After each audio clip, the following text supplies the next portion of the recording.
Hello and welcome to this edition of Ogun State Weekly. I am Henry Ogunjimi. And I am BC Adebayo. It was a very eventful week for the people of Ogun State and Nigeria.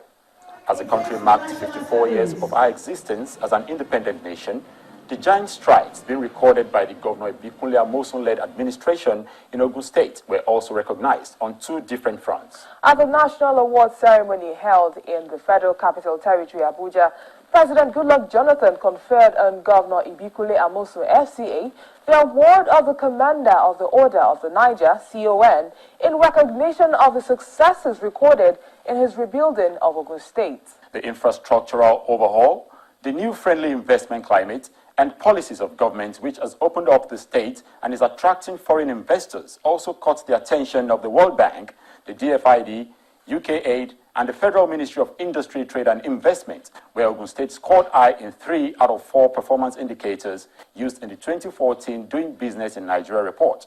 We also have for you scenes from the 54th Independence Day celebrations in Abeokuta, the state capital, feedbacks from the performance assessment of Ijebu East local government area, and in the spirit of Salah, Governor Amosun's Idil Kabir message. All of that after this special focus on Ogun Standard. Do stay tuned.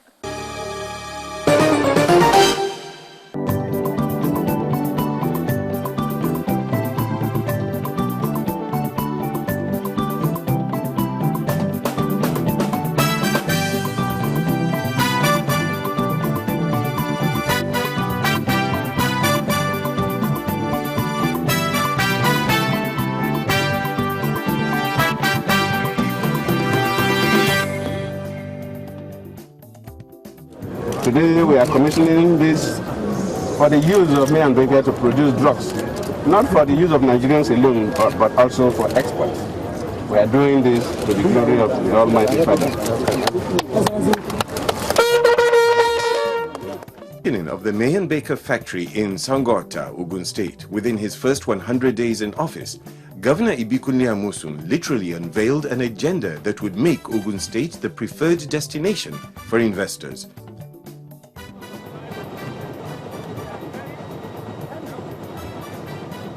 It wasn't long after this event that Lafarge Wapco Cement Company, operating in Ogun State, also invited the governor to the commissioning of its 90-megawatt power plant at Ewekoro, Ogun State.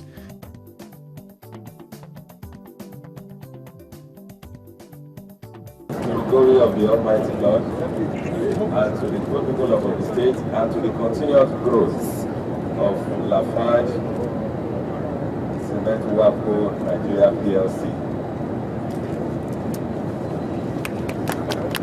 This was followed by Wemco Steel Mills Company Limited, where they also commissioned their state-of-the-art 5-stand tandem cold-rolled steel mill.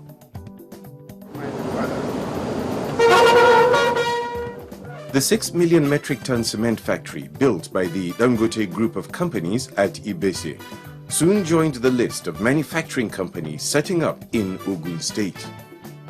In June last year, you came to Ogun State and commissioned a pharmaceutical complex in Ogun State.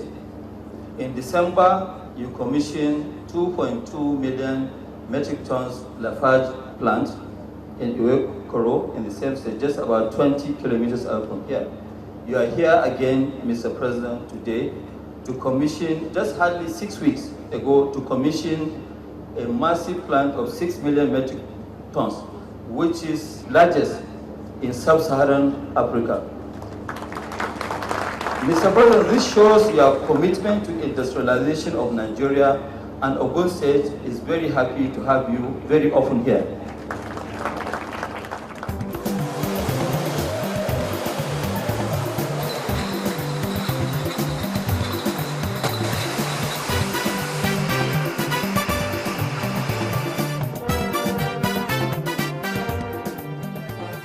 The import of this development was not lost on President Goodluck Ebele Jonathan, as he commended the strides being recorded in fast-tracking the pace of industrialization in the state.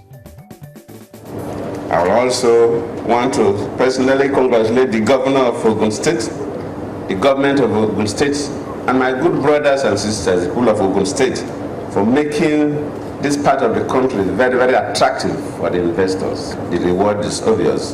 Very soon, no good person will be without a job. And let me commend your efforts in terms of your internally generated revenue. The figures you gave us are quite attractive. And I have to thank you, having also been somebody who grew up from the state as a deputy governor, where I am. And you're talking about your revenue generation. I'm quite pleased and will continue to encourage you to do more.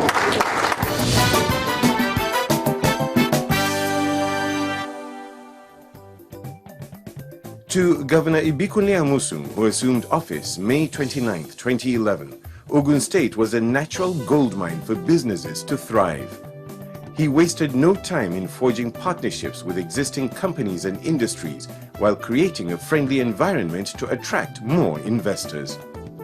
Some of the measures he has embarked upon include the provision of good roads, empowering farmers, boosting power supply, and providing potable water, amongst other incentives. For Governor Amosun, for the state to be able to effectively meet its needs, the government needs to review what it met on the ground. Before my predecessor left, maybe he drove the IGR from about maybe 400, 500 million to about 730 million on a monthly basis. When our wage bill is like times 5, times 6 of that, then there's a problem. That means we are a failed state. If you have a place, an industry, or anywhere that you cannot pay your salary, then you should fold up. That's what stared us in the face when we came. And I realized that, yes, we must now have FDI, foreign and even local direct investment that will come to Ogun State, which will be, of course, nobody can do it too. The only people that are saddled with such responsibility are entrepreneurs, investors, conglomerate industrialists, everybody, businessmen that will want to come and invest. And that's why we quickly put together what we call Investments Forum, to tell them this is who we are, this is what we offer, this is why we are different. These are the attractions to you as an investor. I think it's a great idea. Very right step in the right direction. Ogun State has many opportunities. Ogun State will have more business. This is the time for Ogun State.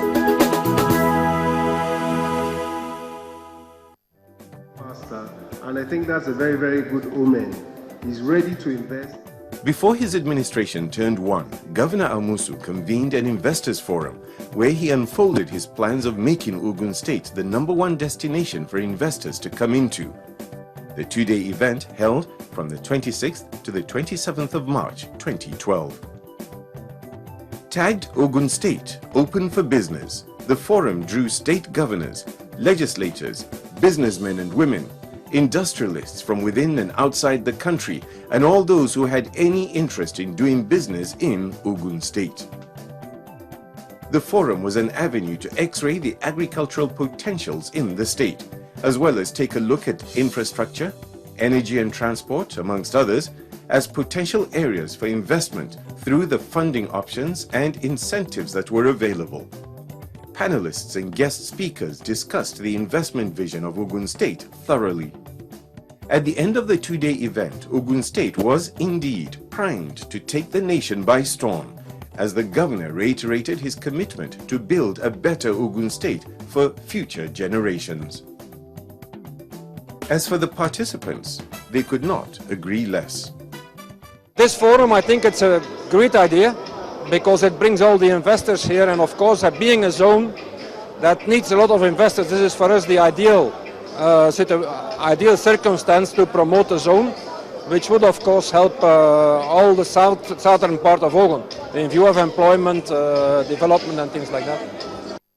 This is the time for Ogun State. This is a state that borders probably the biggest commercial city in West Africa, and by extension, it should benefit from some of the spin-off out of Lagos State. We're very glad that the new government, led by Senator Amosun, is focused on expanding the frontiers of Ogun State. This is indeed a very right step in the right direction. The governor is not only bringing Ogun State to the forefront in terms of industrial destination in Nigeria, or an investment haven in Nigeria, but also, to the entire continent at large and the world. The forum provided the impetus needed to spur investors into action. Several companies were already coming on stream in the state, while the Ministry of Commerce was not resting on its oars in providing the enabling environment for businesses to thrive. The investors that came in, they've been able to see and identify that Ogun State is actually open for business. And we are lucky with the fact that we are very close to Lagos. And Lagos is overblown. And what I mean by overblown is that there is no space for anybody to do business in Lagos anymore. So they've now started to be coming to Ogun State. I'm happy to tell you that Ogun State has the largest consolidation of industries in this country. So that shows that we have everything going for us. As at March 2014, 43 of such companies have been commissioned in the state, while construction work on 19 others are at various levels of completion. The companies, the industry that are here, they've jumped like threefold since we've been here. Of course, the threshold is that you must have invested at least $200 million. You know, that's a lot of money. You are talking about 320 billion. Initially, I said even to 300. Because if you look at it, even in those 43, those that are about between 200 and 300 million dollars, they are not even up to 10. Others are about 600, 500, 300 and something, 1 billion. So when people are investing like $1 billion in Ogun State, so we have 43 of those within a period of 2.5 years. Then you know that there's some kind of attraction in Ogun State that people are coming. Welcome back. You're watching Ogun State Weekly on Channels Television. Monday, the 29th of September 2014, brought two different recognitions for the activities of Ogun State Governor Ibikule Amosun, his team, and their mission to rebuilding a modern state. First, the governor was conferred with the National Award of Commander of the Order of the Niger, and that event took place in Abuja.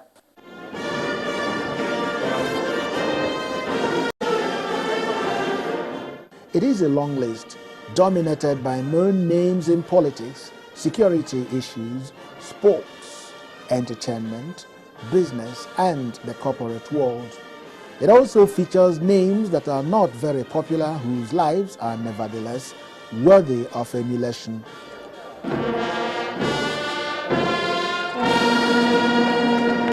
President Goodluck Jonathan took time out to ensure that the investiture on them was well administered in the various categories.